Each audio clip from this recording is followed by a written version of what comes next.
mabubuhay ang kakamo. Sagot ni Marta ay oo, kung matapos na ang mundo at hukuman ng tao, ang kay Jesus na winika o ayay buhay ka.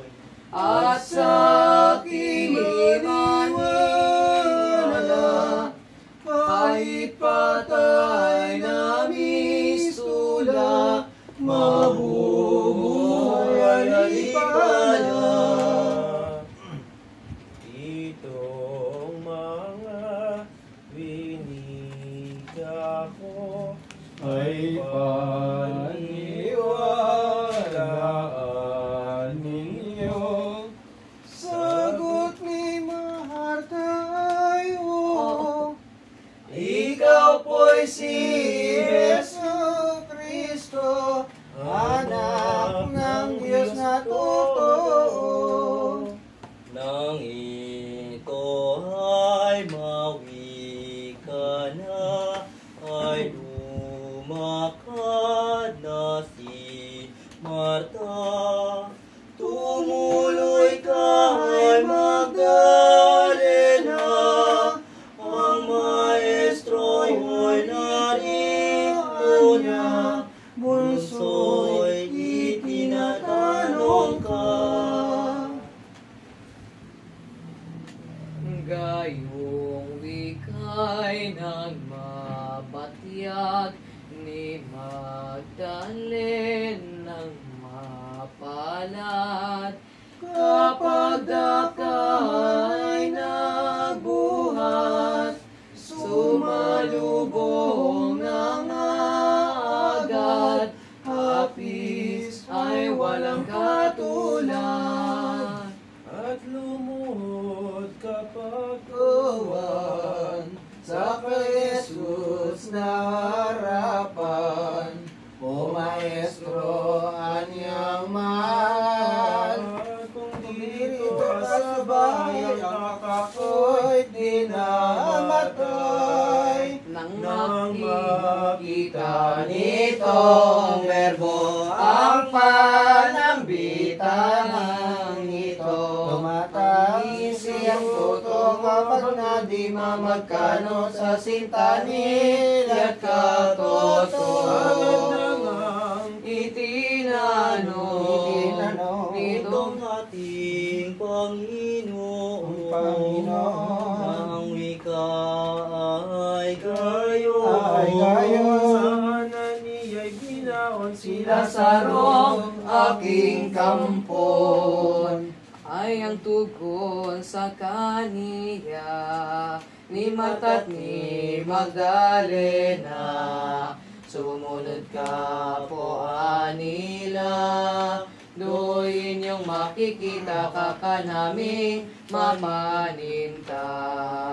Nagsilakad kapag kuwan na paroon sa libingan. Ani Jesus na maalam ngayon na at inyong buksan ang batong na kararagan. Ang isinagot ni Marta, Panginoon ko aniya, ngayon dapat na araw na, totoong hindi sasala na ang bangkay ay bulok na. Ang tugon ni Jesucristo, diriwik ako sa iyo. Paniwalaan mo ako, makikita mong totoo, mabubuhay ang kakamo. Ano pa nga at binuksan, yaong takip na libingan, yung kay Lazarong bangkay, kung hindi ano lamang ito ang ipinagturing. Dinig nitong Panginoon natin sa langit agad tumingin at siya ay nanalangin sapagkat apat ng araw.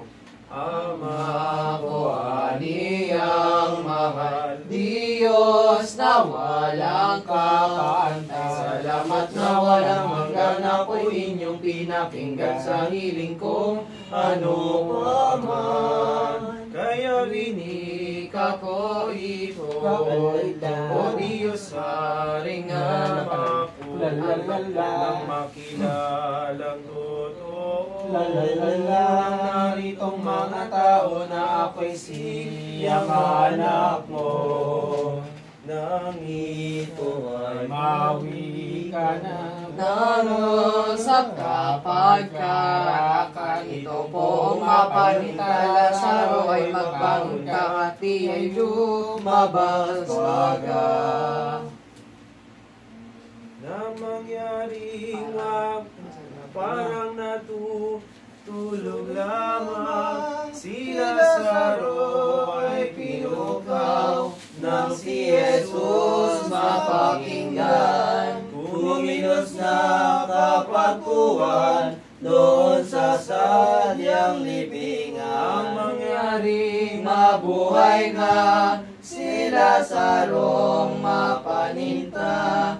Nagutos ang buong Ama, kalagi ninyo aniya, gapos na kamay at paa. Ang unang kaugalian niyong mga Hudyong tanan, kung ibaon niyang bangkay, pinagpapos ang katawan ng isang pamahid bilang. Doon na nga si Lazaro, nagpatira pang totoo sa paa ni Jesu Kristo.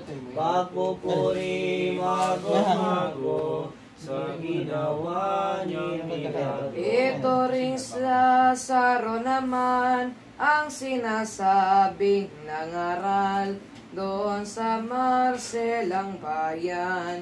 70 taon ang bilang, sinapit bago namatay.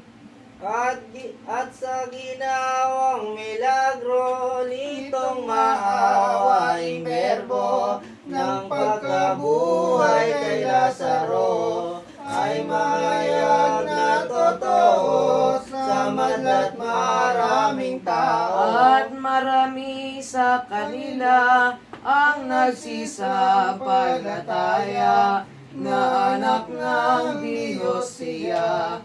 Muling ikinabalisa ng Pariseyong lahat na Hindi na nga nagkatoto ang loob ng mga rilo sa pantay magot-mago at ninasang ang totoo, ipapatay na si Kristo. sa konsilyo ni Caiphas, doon nagpulong ang lahat, Pariseyo at Eskribas. Ang nayari nilang usap, ipapatay ang Mesiyas. Ang mga usapang ito niyong mga Pariseyo nang matalastas ni Kristo, agad silang napatungo sa malapit sa disyerto. Pinapakita sa bayan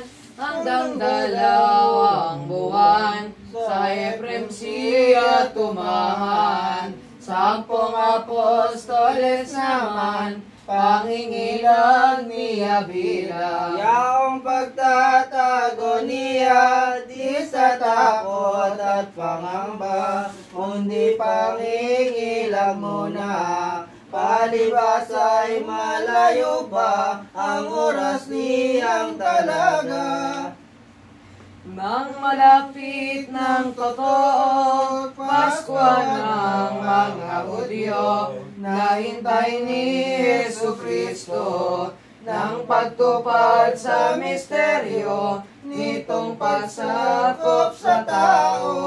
Inakit Napagdakap ang mga alagad niya, at sa bayan namang isa, nasakop din ng Samaria, doon nagsitambat sila. Ngunit hindi pinapasok sa bayan niyang si Jesus ng mga Samaritanos, para parang napupuot sa mga aral ng Diyos. Ano'y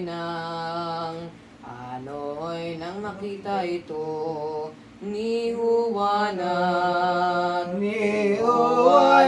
Jacobo, nagalit silang totoo. Agad nang usap kay Kristo na ang winig kay ganito.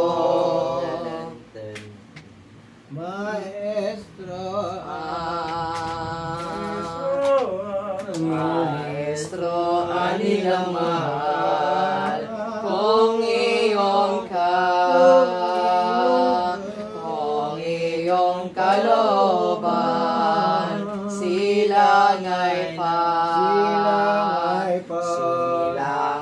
papanaugan ng apoy sa kalangitan at pugnawin itong bayan, at ng ating maiganti ang sa iyo'y pangapi nitong mga taong imbing sumagot ang buong kasina, ang wika ay gayarin. O mga apostoles ko, pili kong mga katoto, hindi pagpatay ng tao. Ang aking ipinarito, ipinanaog sa mundo, kundi bagkus kong bibigyan ng buhay ang mga patay. Ito ang inyong tularan, ang kaawaan at sa aking alang-alang. Ano pat si Jesu Kristo, lumakad at ang tinungo, yahong bayan ng Jericho. Dalawang bulag na tao, pinagaling na totoo. Doon sa loob ng bayan ay isang taong mayaman, si Sakeo ang pangalan.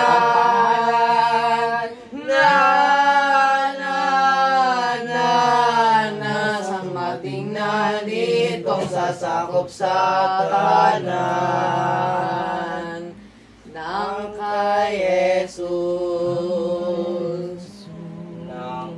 Jesus na makita ay pinangaralan niya si Sakeo. Si Sakeo kapag daka,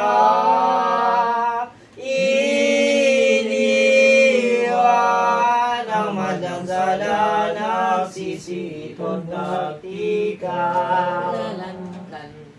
Saka naman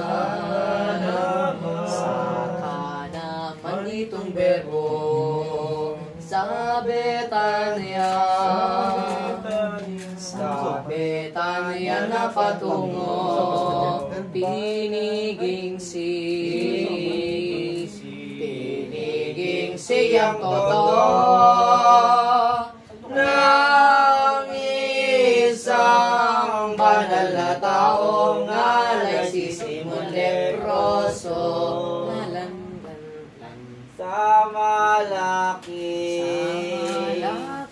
Sa malaking alang-alang nitong sisi mong titiman kay Jesus na poong mahal na nagpagaling ng minsan katiniya sa katawan. Piniging kapag daka si Jesus na poong Ama, sampu ng mga kasama, sila Saro'y durun pa, si Marta, si Magdalena, nang nahahanda na naman ang kanilang Magsopas muna. ang kanilang Sopas, tinapay. hapunan. Nagsiluklok. Pati sila kaya? Pwede. Nagsiluklok kapag Ano, kuwan. Si Bakit Jesus at mga kawalan Saan ba kayo galing? kung nagtuluyan. Kapag daka ay kinuha ni Maria Magdalena. Yaon ngang si sidlan niya niyang dumalaga at binasag kapag daka. Agad niyang ibinuhos sa ulot pa ni Jesus nang mabusan pagkatapos. Naman ay Kanino ba itong maligang gamit? kinustos at pinaira ng buhok. Hindi, akin siguro to. Nilapag ko dito eh. Nang bangong di ani lamang, nang ito ay mapagmasdan, si Judas na tampalasan, loob ay biglang sumukal. Ito'y siyang isinindi ng loob ni Judas Gani, angkon sa diugali. Sa hinayang sa salapi, pinagliluhang madali. At ang kaniyang sinabi, kung yao'y pinagbili at inilimos sa pobre, di lalong daw ang mabuti at huwag sinayang dini. Ang kaniyang kaisipan, kung yaon nga'y di sinayang, at sa kanya'y ibinigay, mauumit niya bilang at sukat na Di ba iinit yung pagtuan. spotlight? Nang kay Jesus na Hindi uminit. matotok, ang gayong balak ni Judas, kapag dakay nangusap, aniya ay mangaliyag, akala niyo ay linsan. Ayo'y hindi magkukulang ng pobreng malilimusan, ngunit ito ay tandaan, ilang araw na lamang at tayo'y maghihimwalay. Ang gawa ni Magdalena, yao'y parang himakas na, at sa aking alaala, kaya nga mga kasama, huwag nang ikabalisa. Ano'y nang kinabukasan, sa Betanya ay pumanaw itong maestrong malang, kasama kaalakbay ang apostoles na tanan. Nang malapit na ang sabi, La la la la la. si Jesus na pong kasi. La la la la la. Sa aldeya ng Betfage, karating ng Olivete, Kinawiwili ang dati, kalahati oras bilang, ang layo ng lalakaran sa Jerusalem na bayan. Dito ay ang buong mahal nagutos sa mga kawal. Dalawang ang disipulo, La la la la la. ang inutusan ni Kristo. La la la la la. Si Juana, si Jacobo, magkapatid na totoo, na anak ni Zebedeo, inyong ang paroonan. Ang dakorong lansangan, at kayo ay may daratnang umintang na napupugal na may anak pang kakbay. Alagin natin.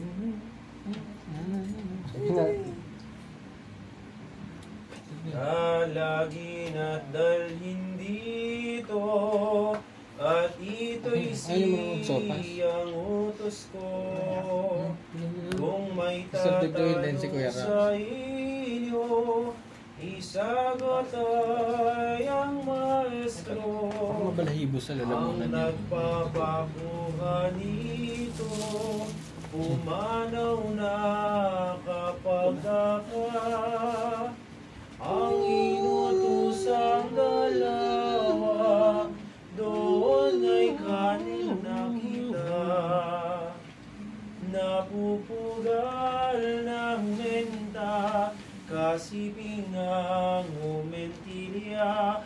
Kung kaya'y pinakuha ni Jesus yaong humenta.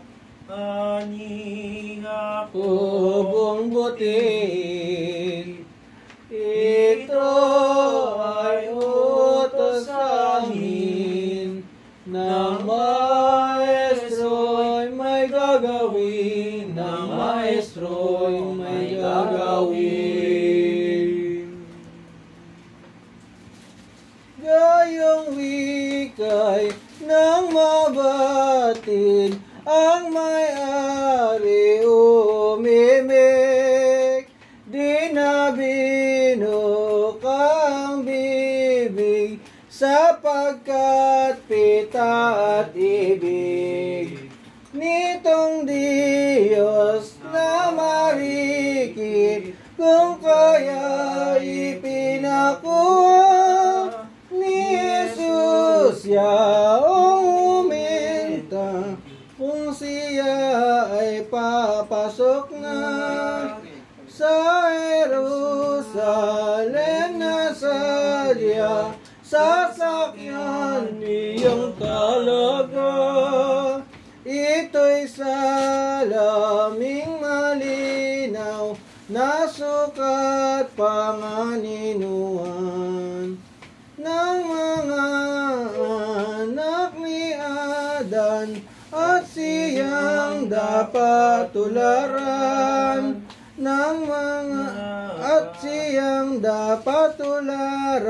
ng mga palalong asal. Kaya di mo na dito yung voice.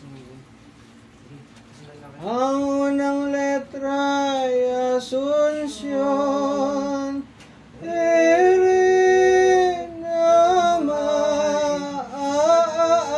Namaan, Resurrection.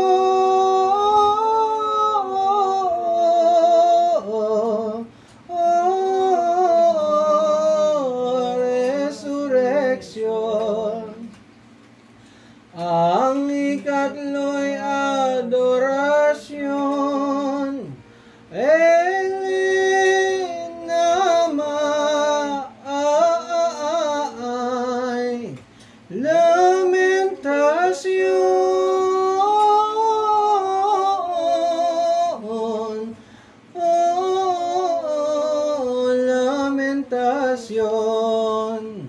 aral sa atin ng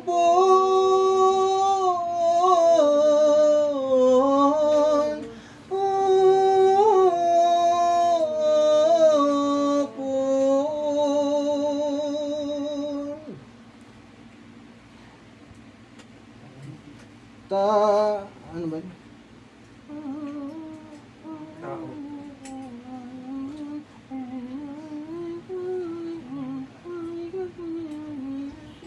Taong lubang alisaga, mataas magmuno kala, ang palalo kung magwika, ilipin mong matiyagal at mong lihis na gawa.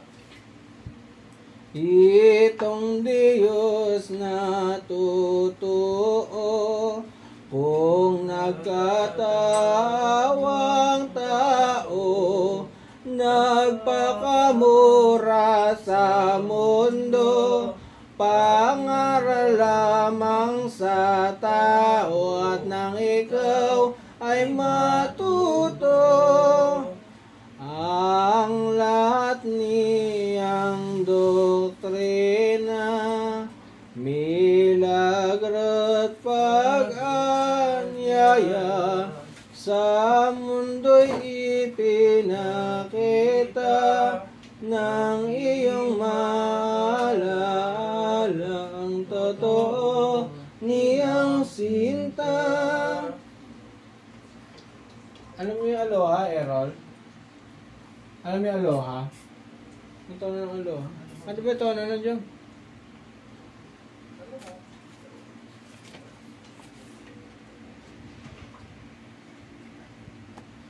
Tan tan tan tan.